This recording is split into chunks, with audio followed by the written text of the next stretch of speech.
ভাবো, পৃথিবীর 1/3 তেলের সরবরাহ হঠাৎ বন্ধ হয়ে গেল। পেট্রোলের দাম আকাশ ছোঁয়া, অর্থনীতি বিপর্যস্ত।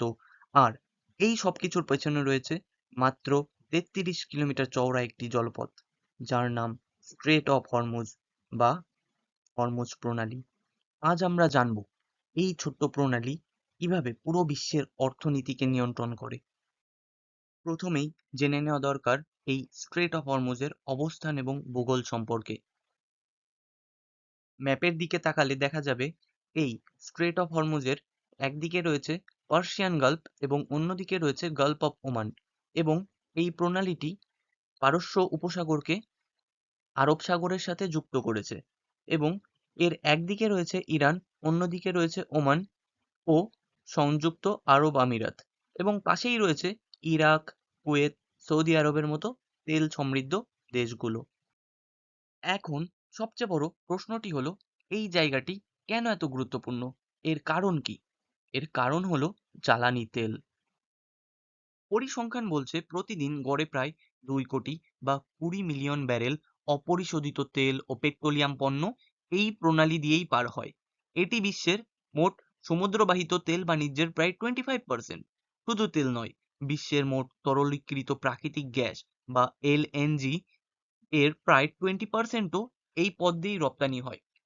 এই পথ দিয়ে রপ্তানিকৃত 20 থেকে 30%-এর তেলের মধ্যে বিশেষ করে সৌদি আরব, কুয়েত, ইরাকের মতো দেশগুলো থেকে তেল এই পথ দিয়েই পরিবাহিত হয়। তাই যদি এই প্রণালী বন্ধ হয়ে যায়, বিশ্ব অর্থনীতি সরাসরি ক্ষতিগ্রস্ত হবে। এখন সবচেয়ে চিন্তার বিষয় হলো, এই পথের কোনো বড় বিকল্প নেই। সৌদি আরব এবং সংযুক্ত আরব আমিরাতের কিছু পাইপলাইন থাকলেও সেগুলির মাধ্যমে প্রতিদিন মাত্র 26 লক্ষ ব্যারেল তেল পার করা সম্ভব, যা মোট চাহিদার তুলনায় অতি নগণ্য। ফলে সামান্য সময়ের জন্য এই পথ বন্ধ হলেও বিশ্ববাজারে তেলের জন্য হাহাকার পড়ে যায়, এবং পেট্রোল, ডিজেল সহ নিত্য প্রয়োজনীয় দ্রব্যের দাম আকাশ ছোঁয়া হয়।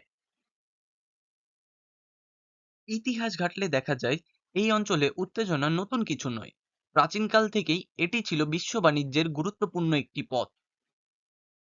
কিন্তু আধুনিক সময়ে এর গুরুত্ব আরও বেড়ে যায়, বিশেষ করে মধ্যপ্রাচ্যে তেলের আবিষ্কারের পর। 1980-এর দশকে ইরান ইরাক যুদ্ধের সময় এই অঞ্চলে শুরু হয় ট্যাঙ্কার যুদ্ধ, যেখানে তেলবাহী জাহাজগুলিকে লক্ষ্য করে আক্রমণ করা হতো।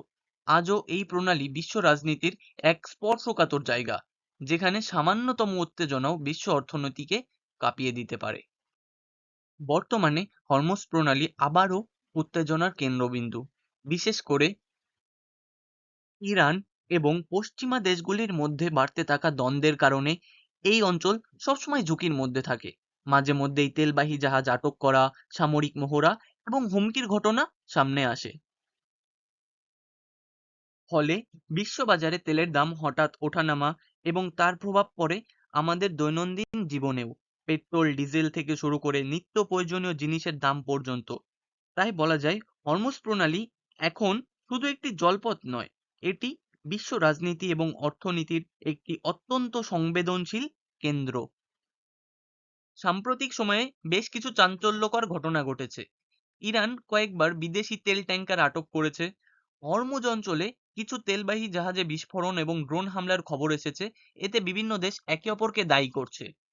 ইউনাইটেড স্টেট ও মিত্র দেশগুলো নৌবাহিনী মোতায়েন বাড়িয়েছে। ইরানও তাদের নৌশক্তি বাড়িয়েছে। উত্তেজনা বাড়লে ইরান মাঝে মাঝে হুমকি দেয় হরমুজ প্রণালী বন্ধ করে দিতে পারে। আন্তর্জাতিক জাহাজ চলাচল রক্ষার জন্য নিরাপত্তা বাড়ানো হয়েছে। অনেক দেশ তাদের জাহাজে অতিরিক্ত সুরক্ষা দিচ্ছে। এসব ঘটনার কারণে তেলের দাম ওঠানামা করে এবং বাজারে অনিশ্চয়তা তৈরি হয়। এখন প্রশ্ন হলো, এই হরমুজ প্রণালীকে নিয়ে কেন এত সংঘাত? প্রথম কারণ হলো তেলের উপর নিয়ন্ত্রণ। স্ট্রেট অফ হরমুজ দিয়ে বিশ্বের বড় অংশের তেল যায়। তাই যে এই পথ নিয়ন্ত্রণ করবে সে বিশ্ব অর্থনীতিতে প্রভাব ফেলবে। দ্বিতীয় কারণ হলো ভূ রাজনৈতিক প্রতিদ্বন্দ্বিতা। তৃতীয় কারণ হলো সামরিক উপস্থিতি। আমেরিকার নৌবাহিনী নিয়মিত টহল দেয় এবং ইরানও শক্তিশালী নৌবাহিনী রাখে। দুপক্ষ কাছাকাছি থাকলে ছোট ঘটনা থেকেও বড় উত্তেজনা তৈরি হয়। চতুর্থ কারণ হলো কৌশলগত চাপ। ইরান মাঝে মাঝে হুমকি দেয় প্রয়োজন হলে প্রণালী বন্ধ করে দেওয়া হবে, এটি সরাসরি যুদ্ধ না হলেও চাপ তৈরি করার একটি উপায়। পঞ্চম কারণ হলো মধ্যপ্রাচ্যের অস্থিরতা। এই অঞ্চলে অনেক দিন ধরেই রাজনৈতিক অস্থিরতা চলছে। এবং ষষ্ঠ কারণ হলো অর্থনৈতিক স্বার্থ। তাই এই রুট নিয়ে সব দেশই সংবেদনশীল। হরমুজ প্রণালীর এই উত্তেজনার প্রভাব ভারতের ওপরও সরাসরি পড়ে। ভারতের জন্য স্ট্রেট অফ হরমুজ অত্যন্ত গুরুত্বপূর্ণ, কারণ আমাদের জ্বালানি নিরাপত্তা অনেকটা এই পথের উপরই নির্ভরশীল। প্রথমত, তেল আমদানি নির্ভরতা। ভারত তার প্রয়োজনের প্রায় 80%-এরও বেশি অপরিশোধিত তেল বিদেশ থেকে আমদানি করে। এই আমদানিকৃত তেলের একটা বিশাল অংশ হরমুজ প্রণালী দিয়েই ভারতে পৌঁছায়। তাই এই পথটি ভারতের এনার্জি লাইফলাইন হিসেবে পরিচিত। দ্বিতীয়ত, প্রধান তেল সরবরাহকারী দেশ। ভারতের প্রধান তেল সরবরাহকারী দেশগুলো হলো ইরাক, সৌদি আরব এবং সংযুক্ত আরব আমিরাত। এই দেশগুলো থেকে তেলবাহী জাহাজগুলো বা অয়েল ট্যাঙ্কার্স হরমুজ প্রণালী পার হয়ে ভারতের পশ্চিম উপকূলের বন্দরে আসে। তৃতীয়ত, এলএনজি গ্যাস আমদানি। শুধু তেল নয়, ভারত প্রচুর পরিমাণে প্রাকৃতিক গ্যাস বা এলএনজি আমদানি করে, প্রধানত কাতার থেকে। কাতার থেকে আসা এই গ্যাস সরবরাহের একমাত্র পথ হলো হরমুজ প্রণালী। চতুর্থত, যদি হরমুজ প্রণালী বন্ধ হয় তবে কি হবে? ভৌগোলিক ও রাজনৈতিক অস্থিরতার কারণে যদি এই পথটি বন্ধ হয়ে যায়, তবে ভারতের জ্বালানি সরবরাহ পুরোপুরি থমকে যেতে পারে। এটি ভারতের জন্য একটি বড় স্ট্র্যাটেজিক ঝুঁকি। পঞ্চমত, অর্থনীতির উপর প্রভাব। এই পথটি কোনো কারণে বাধাগ্রস্ত হলে রাজনৈতিক বাজারে তেলের দাম হু করে বেড়ে যেতে পারে। ষষ্ঠত, শিপিং অ্যান্ড ইন্স্যুরেন্স সমস্যা। এই অঞ্চলে উত্তেজনা বাড়লে জাহাজ চলাচলের ঝুঁকি বেড়ে যাবে।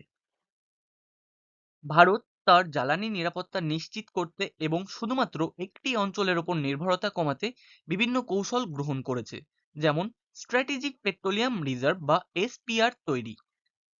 জরুরি অবস্থার জন্য ভারত মাটির নিচে বিশাল আকৃতির তেলের গুদাম বা স্ট্র্যাটেজিক পেট্রোলিয়াম রিজার্ভ তৈরি করেছে। উদ্দেশ্য, যদি যুদ্ধ বা অন্য কারণে মধ্যপ্রাচ্য থেকে তেল আসা বন্ধ হয়, তবে এই মজুদ তেল দিয়ে দেশ অন্তত কয়েক সপ্তাহ পর্যন্ত চলতে পারবে। এগুলোর অবস্থান ভারতের বিশাখাপত্তনম, ম্যাঙ্গালোর এবং পাদুরে রিজার্ভগুলো রয়েছে।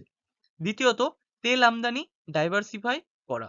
ভারত এখন আর কেবলমাত্র মধ্যপ্রাচ্যের উপর নির্ভর করে বসে নেই। সাপ্লাই চেইন নিরাপদ রাখতে ভারত অন্যান্য উৎস, রাশিয়া, ইউএসএ, আফ্রিকার মতো দেশগুলো থেকেও তেল কিনছে।